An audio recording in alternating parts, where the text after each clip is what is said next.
This is new to me, a 1920 Buick. Of course, we're familiar with Buicks, but this is an Abadal, and you say there's a little bit of mystery about this one, or some unanswered questions. This is one of those cars that you just cannot find any information about. I've searched and searched, and you cannot find any pictures of this on the internet.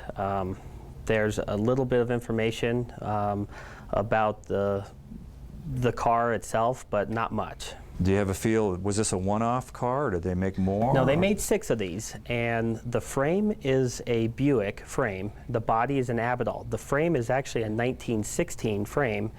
The body's a 1920. So it took them a little bit of time to get the whole car together.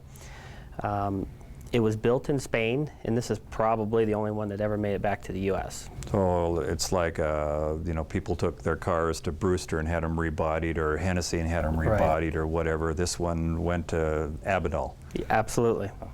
And we know that at one point the car caught on fire and was rebuilt in the late 60s.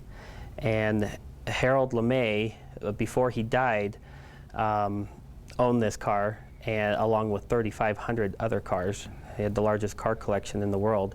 And we actually have even an ad in a Buick magazine looking for someone that can tell us a little bit more about this vehicle. Mm-hmm. So the viewers, the really smart ones out there, they have a chance to strut their stuff if they get a hold of us or get a hold of you and say, oh, I know all about that. And they'll probably call and say, oh, I had one just like it, except it was.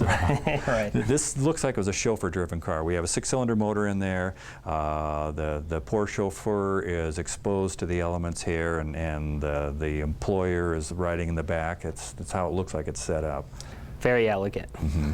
Yeah, and you say it was built in Spain. This is probably part of that big question you're asking. Was this running around Spain for a long time before it ended up over here, or was it built there and shipped over here?